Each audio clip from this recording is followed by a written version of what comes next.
কোটা সংস্কার আন্দোলনের সময় মুখে কুলু পেটেছিলেন মাশরাফি বিন মুর্তজা। সেই আন্দোলন থেকে যখন তার দল আওয়ামী লীগ সরকারের পদত্যাগের দাবি উঠল, তখনও কিছুই বলেননি তিনি। গত 5ই আগস্ট ছাত্র জনতার গণঅভ্যুত্থানে পতন হয়েছে শেখ হাসিনা সরকারের। নড়াইল থেকে আওয়ামী লীগের 2বারের সংসদ সদস্য মাশরাফির বাড়ি জনতার ক্ষোভের আগুনে পুড়েছে। তবে এতদিন নিশ্চুপ ভূমিকায় থাকলেও এবার লাইভে এসে মুখ খুলেছেন মাশরাফি। বাড়িতে আগুন লাগায় কোনো ক্ষোভ নেই মাশরাফির মনে।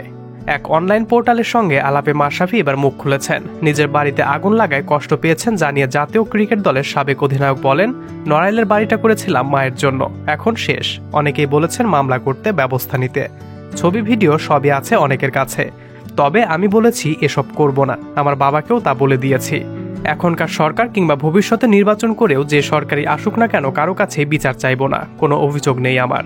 নিজের জেলার মানুষের বিরুদ্ধে কোনো আইনি পদক্ষেপ নিতে চান না মাশরাফি। খুলনা, যশোর কিংবা ঢাকা থেকে কেউ গিয়ে এই বাড়ি ভাঙেনি। নড়াইলের কোনো না কোনো জায়গা থেকে উঠে আসা মানুষই তা পুড়িয়েছে। নড়াইলের মানুষের বিরুদ্ধে বিচার আমি চাইব না। নিজের ভাগ্য মেনে নিয়েছি। আর এই ঘটনাকে নিজের কর্মফল হিসেবে দেখছেন মাশরাফি। তিনি বলেন, হয়তো কোনো ভুল করেছি, সেটার ফল পেয়েছি। কষ্ট আছে অবশ্যই, তবে রাগ কিংবা ক্ষোভ কিছু নেই কারো প্রতি। আমার প্রতি এখনও কারো ক্ষোভ থাকলে আমি ক্ষমা প্রার্থী। লাইভে এসে এমনটাই বলেন মাশরাফি বিন মুর্তজা।